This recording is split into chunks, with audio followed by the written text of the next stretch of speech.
Fala galera, sejam muito bem-vindos ao meu, ao seu, ao nosso podcast. A gente tá aqui mais uma semana novamente trazendo um assunto relacionado à área de TI. Então, para você que é curioso, para você que também já trabalha ou estuda na área, vai ser muito interessante. Então, não sai daí. Eu sou a Daniela e, é claro, não estou sozinha hoje. Trouxe mais 2 amigos para não me deixarem falando sozinha. E vou deixar que eles se apresentarem. Olá, eu me chamo Pauliane. Opa, tudo bom? Eu sou o Edil. Então, galera, como vocês puderam ver, hoje eu tô muito bem acompanhada aí dos meus amigos Edil e Pauliane, que me ajudaram a pesquisar mais sobre o conteúdo de hoje para trazer o máximo de informações que a gente conseguiu encontrar relacionado a esse assunto para vocês ficarem por dentro. E falando sobre isso, o nosso tema do podcast, o nosso assunto de hoje vai ser sobre a terceirização de serviços de TI. A gente sabe que é uma coisa assim muito comum, né? Em outras áreas e no TI não é diferente. Mas antes de eu começar a falar, eu quero pedir para você deixar aí, se você gosta do assunto, deixa seu like, compartilha com algum colega seu, de repente é de interesse deles, e nos ajude a compartilhar esse podcast, tá? Como eu havia falado, o nosso tema é sobre a terceirização de serviços de TI, que a gente sabe que acontece em outras áreas. Na TI não seria diferente. E aí nós vamos trazer tudo direitinho, todos os tópicos relacionados a esse assunto. Começando, tá? De que forma uma empresa se torna terceirizada, presta serviços? A gente sabe que terceirização é quando eu tenho, digamos assim, um exemplo básico. Eu tenho uma coisa para fazer, mas eu não quero ou não posso fazer. Então, eu vou lá e pago, remunero outra pessoa para fazer aquilo para mim. Então, eu terceirizei o serviço, a coisa que eu iria fazer. E é dessa forma que as empresas fazem hoje em dia. Então, vamos lá. Primeiro tópico, quais são as formas de atendimento utilizadas na terceirização de TI? Uma das questões que a gente leva em conta na hora de terceirizar é a maneira como aquela empresa que a gente está contratando vai prestar aquele serviço. Então, nesse caso, são 3 formas. Tem a maneira presencial, a maneira remota e a maneira campo, que a gente chama, que é parecida com a presencial também. Mas começando pela presencial. Inclusive, eu, Daniela, eu trabalho para uma empresa que é terceirizada, né, de sistemas, então eu já tenho um pouco de contato com isso e geralmente a gente faz um atendimento ou presencial ou remoto, mas aí eu também, ao longo do nosso assunto, vou compartilhando algumas experiências com vocês para ser mais claro. Vamos lá, a primeira forma de atendimento é a presencial, né? Como o próprio nome diz, um técnico fica fisicamente disponível exclusivamente para aquela empresa, como se fosse um colaborador interno. E é ideal para a organização de estruturas e tudo mais. Quando a empresa ali está começando e precisa de uma atenção, digamos assim, maior, né? Por estar presente nesse ambiente com regularidade, o profissional do atendimento presencial acaba conhecendo o ecossistema de TI da empresa, né? Então, como foi falado, ele já é quase um funcionário e ele está ali específico para aquela empresa. Ele é capaz de atender com rapidez e qualidade todos os problemas que surgirem futuramente, até porque ele já está ali, ele já tem um conhecimento, né? Outro ponto é o remoto, né? O atendimento remoto. O suporte do TI remoto é uma maneira inteligente de resolver rapidamente problemas relacionados a software e a infraestrutura. Ele é perfeito para empresas de pequeno porte e é um recurso que alia tanto eficiência quanto baixo custo. né? Quando algumas situações, como por exemplo, lentidão de software, impressora que não funciona ou e-mail que trava acontece, um técnico especializado utiliza a internet para se conectar ao dispositivo com o problema. Isso, como eu falei, né? Eu trabalho numa empresa terceirizada de sistemas que oferece sistemas para gerenciamento de empresa. Eu sou do suporte, né? Eu sou Karina do TI.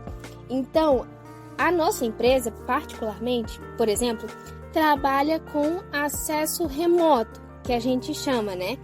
O cliente está com um problema, a gente tem um programa de chamada, ele abre ali o acesso, né? E a gente consegue ver a tela do cliente para poder tentar resolver a situação.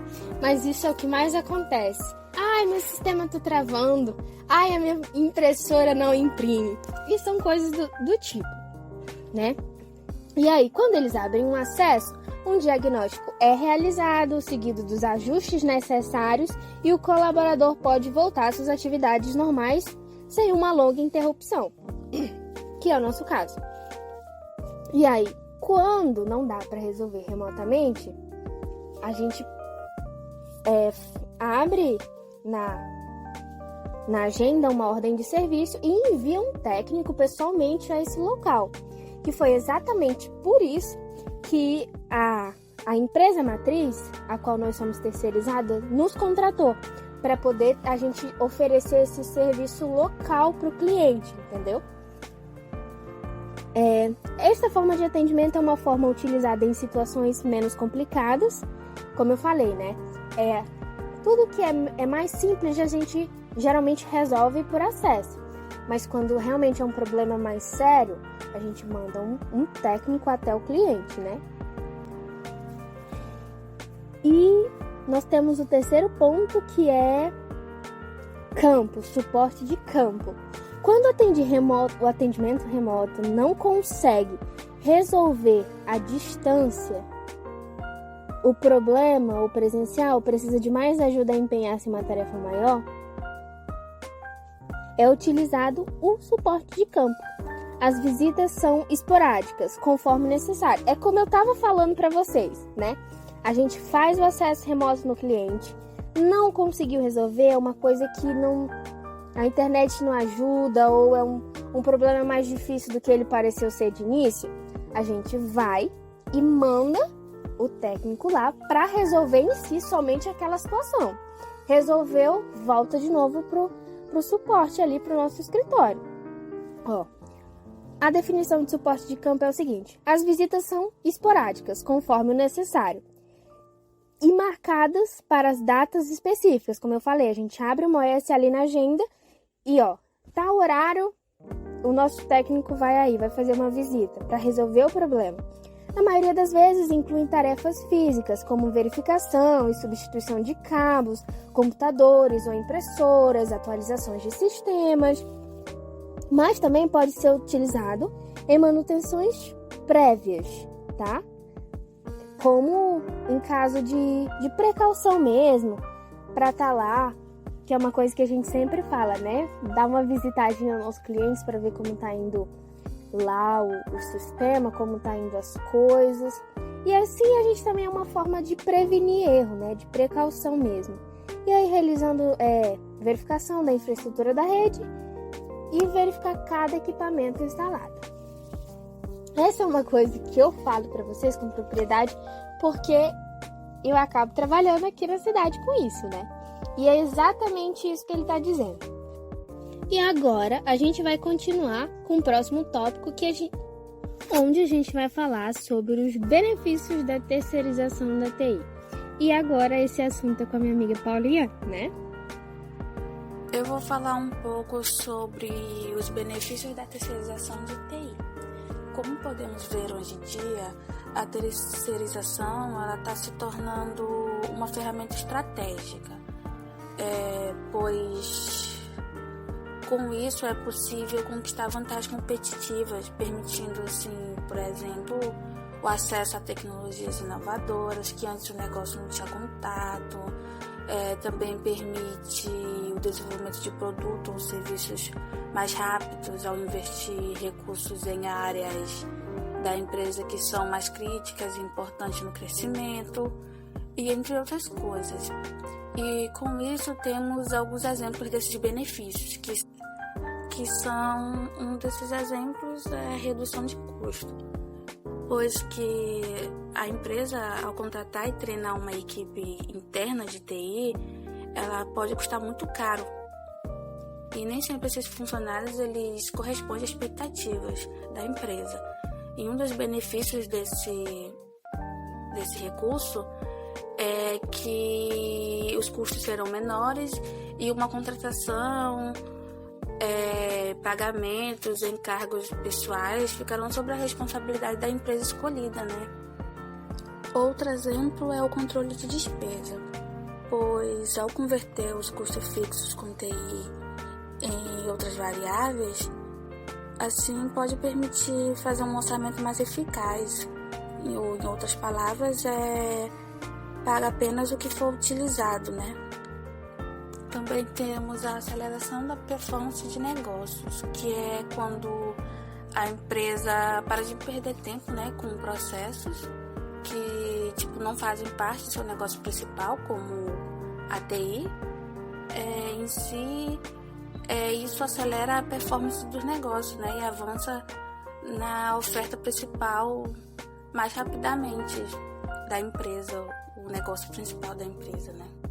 Temos o acompanhamento dos serviços realizados, que nesse caso fala sobre como os gestores têm receio, né, de perder o gerenciamento da área de TI ao terceirizar, pois quando a empresa responsável gera relatórios de todos os serviços executados, do desempenho ou do estado de cada equipe ou equipamento, essa preocupação assim, meio que desaparece, né? Também temos a economia de tempo com contratações, porque quando se faz uma parceria, né, com uma empresa terceirizada, não é mais necessário a empresa ficar se preocupando com o anúncio de novas vagas, entrevistar, selecionar ou treinar novos funcionários internos, o que pode consumir muito tempo e com a terceirização pode se economizar esse tempo, né? Outro exemplo é o uso de recursos internos, porque ao delegar os processos de negócio a terceiros, como o suporte TI, é possível dar ao time interno a oportunidade de se concentrar em tarefas mais significativas para a empresa ou até mesmo na área desse funcionário, né? Também temos o exemplo de acesso a novas habilidades e talentos, que é características pessoais e técnicas que antes não eram vistas no time interno, que hoje podem ser facilmente encontradas em equipes terceirizadas, pois ela é treinada e especializada e sempre atualizada para ter um melhor desempenho na forma de trabalhar, né? Na empresa na qual foi contratada, ela sempre está atualizando esses funcionários. Também temos a rápida adoção de novas tecnologias, pois uma organização terceirizada de serviços de TI, ela sempre se compromete a ter as novas oportunidades para iniciar novos projetos imediatamente. Por exemplo, lidar com o mesmo projeto interno pode envolver semanas ou meses para contratar as pessoas certas, treiná-las e fornecer o suporte necessário. Para a maioria das implementações, as terceirizações terão anos de experiência, economizando tempo e dinheiro. E por último, maior segurança e qualidade. As empresas terceirizadas, elas precisam se preocupar em manter um alto nível de segurança na rapidez e também na rapidez de atendimento, no caso de qualquer eventualidade. As estações de trabalho e servidores têm que ser verificadas constantemente à procura de ameaças cibernéticas, e as empresas terceirizadas, elas necessariamente fazem isso com frequência para se manter na qualidade e para que outras empresas possam ver e contratá-las. Agora eu passo a palavra para o meu amigo Edil.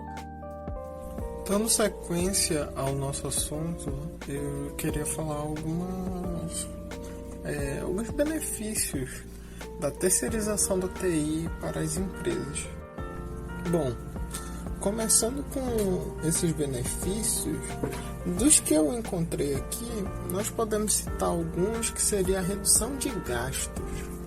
A redução assim bem significativa, assim, digamos, quando você terceiriza a TI, você vai ter uma despesa menor tanto no capital quanto no operacional. Então, o capital que tu teria para, digamos, sustentar um funcionário ali para fazer aquela situação, todo aquele trâmite para, digamos, corrigir um computador, verificar um erro dentro do sistema, esse tipo de coisa, o funcionário terceirizado, ele tá ali 24 horas, 7 dias na semana para te dar o suporte necessário para tu estar resolvendo aquela situação. E o teu funcionário pode pedir ajuda para aquela funcionalidade que eles têm. Seria tanto a distância quanto presencial, como a Dani já tinha falado lá, tem vários estilos de terceirização, certo? Um desses seria esse à distância, que ele tem uma ajuda melhor com o foco do negócio. Digamos assim, a empresa ela é voltada para fazer uma situação, digamos, de internet. E eles às vezes precisam de alguém para estar dando aquele foco maior para algum erro que aconteceu ali dentro do sistema, algum erro de banco de dados, por exemplo. Aquela empresa terceirizada, ele vai focar naquilo, enquanto os outros funcionários eles vão estar, como eu posso falar, tá normalmente trabalhando, tá ali, mas eles sabem que aquele erro está acontecendo, mas eles informam a empresa terceirizada para eles tentarem resolver aquela situação. E assim vai melhorando também o foco com os empregados da empresa. A empresa em si, ela cresce nesses aspectos porque o funcionário ele vai ter um foco melhor naquela venda, no que ele tem que fazer ali, e não vai ter que se preocupar com esses pormenores, né? E com a terceirização também, a gente tem um acesso melhor a especialistas na área de TI que a gente não vê assim com tanta frequência. E uma tecnologia mais aprimorada, assim, de ponta, como eu posso falar. Vai ter um acesso melhor e uma flexibilidade de tempo que aqueles provedores de serviços assim de TI, eles têm uma base bem sólida e experiência para ajudar em assim tomar as decisões certas, bem assim, como eu posso falar, uma decisão tranquila, que você não vai ficar precisando ficar pensando muito no que tu tem que fazer, no que tu vai ter que procurar atrás para estar resolvendo. Você vai estar ali tranquilo, sem se preocupar muito com essas situações. Aí o pessoal tá ali resolvendo aquela situação para ti, enquanto tá ali trabalhando focado, dando seu, digamos assim, 100% para sua empresa. Bom, também queria falar de algumas empresas que terceirizam serviço de TI aqui na nossa cidade. Seria Itaituba, no caso, né? Enfim, uma dessas empresas que eu posso falar assim com muita certeza é a Zoom, que é o provedor onde eu trabalho. Lá na Zoom a gente terceiriza a questão do sistema do acesso dos cadastros dos clientes. que eles ficam em um banco de dados em outro lugar, que não fica nem aqui em Itaituba em si. E esse acesso de banco de dados a gente não tem, assim, a gente tem um acesso dele, mas a gente não pode mexer naquelas configurações, porque fica com a parte da terceirização lá. Aí quando ocorrer algum problema a gente avisa para eles estarem indo lá e modificando aquela situação. Mas se porventura acontecer alguma coisa e você não informa, aí vai causar todo um problema lá dentro do sistema. Também tem, se eu não me engano, a empresa que a Dani mesmo trabalha, que eles trabalham com esse serviço de suporte à distância, né? Que eles verificam a tela do cliente para estar ajudando ali no que é necessário. E também a Zoom trabalha com esse sistema, que quando ocorre algumas coisas, por exemplo, dá algum erro lá dentro do próprio aplicativo, eles estão lá tentando ajudar para ver o que é que a gente está fazendo de errado, ou como é que eles podem estar ajudando de uma forma mais direta assim, para estar evitando mexer dentro do banco de dados. Eu agradeço a todos que assistiram esse podcast, por ter tirado esses minutinhos para estarem ouvindo a gente. Convido vocês a compartilharem, seguir as redes sociais aqui do IF, dar o like e se inscrever no canal aqui, tá certo? Muito obrigado, tenham um bom dia, boa tarde ou boa noite. É isso.